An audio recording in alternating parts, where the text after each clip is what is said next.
Hello வணக்கம். நான் இன்னைக்கு டயபெட்டிக் பீப்புள் என்ன டைப் ஆஃப் ஃபுட் சாப்பிடணும் என்னங்கிறதுக்கு ஒரு சின்ன ஹிண்ட் கொடுக்குறேன். 3R ஞாபகம் வச்சுக்கணும், ரைட்டா? Number 1 reduce. அந்த ரெடியூஸ்ங்கிறது என்ன? எல்லா கார்போஹைட்ரேட் ஃபுட்டையும் ரெடியூஸ் பண்ணணும். அரிசி, கோதுமை இதெல்லாம். ஃபார் எக்ஸாம்பிள் 6 இட்லி சாப்பிட்றாங்கன்னா ஒரு 1/3 குறைச்சிட்டோம், 2 இட்லி தான் சாப்பிடணும், ரைட்டா? அதே மாதிரி தோசை 3 சாப்பிட்றாங்கன்னா 1 சாப்பிடணும். அந்த மாதிரி 1/3 கார்போஹைட்ரேட்டை ரெடியூஸ் பண்ணணும், ரைட்டா? அடுத்தது ரீப்ளேஸ். அந்த ரீப்ளேஸ் இந்த ஃபுட்டு குறைச்சதுனால வயிறு காலியாக இருக்க வேண்டிய அவசியம் இல்லை. ஸோ கார்போஹைட்ரேட்டை குறைச்சிட்டதுக்கு அப்புறமா ப்ரோட்டீனை அதிகப்படுத்தணும். அந்த ப்ரோட்டீன் ஃபுட்டு என்னென்ன ரீப்ளேஸ் பண்ணணும்?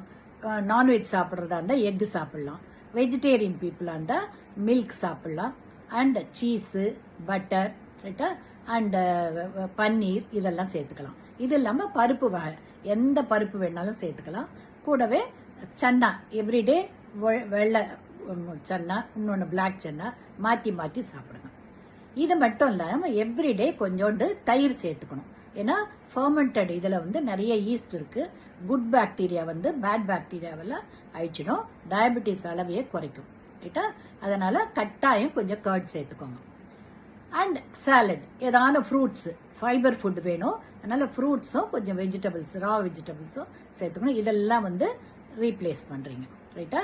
அதே நேரத்தில் கடைசியில் ரெஸ்ட்ரிக்ஷனுங்கிறது எதெல்லாம் அவாய்ட் பண்ணணுமோ அதை டோட்டலாக அவாய்ட் பண்ணணும். ஃபார் எக்ஸாம்பிள் ஸ்வீட்ஸ், எல்லா ஸ்வீட்ஸ், சுகர் போட்ட ஜூசஸ், அப்புறம் கேக்கு, ஐஸ்கிரீம், இந்த மாதிரி எல்லாம்.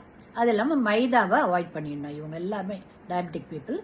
அண்ட் அதில் சமோசா பண்ணுறதோ இல்லைன்னாக்கா பிஸா, பரோட்டா, இந்த மாதிரி ஐட்டம்ஸ் எல்லாமே குறைச்சிடணும், கூடிய வரைக்கும் ஸ்டாப் பண்ணிடணும். And at the same time எல்லா ரெடிமேடு ஃபுட்டு இல்லையா, ஜங்க் ஃபுட்டெல்லாம் அதெல்லாத்தையும் அவாய்ட் பண்ணணும். இந்த மாதிரி இருந்தாங்கன்னா டெஃபினட்டாக டயபெட்டிக் பீப்புள் அவங்க ரெகுலராக சாப்பிட்ற டேப்லெட்டையும் குறைக்கலாம். மைல்டு டயபெட்டிக்ஸ் வித்தவுட் டேப்லெட்டு அவங்க ரெக்கவர் ஆகிறதுக்கு சான்சஸ் இருக்கு.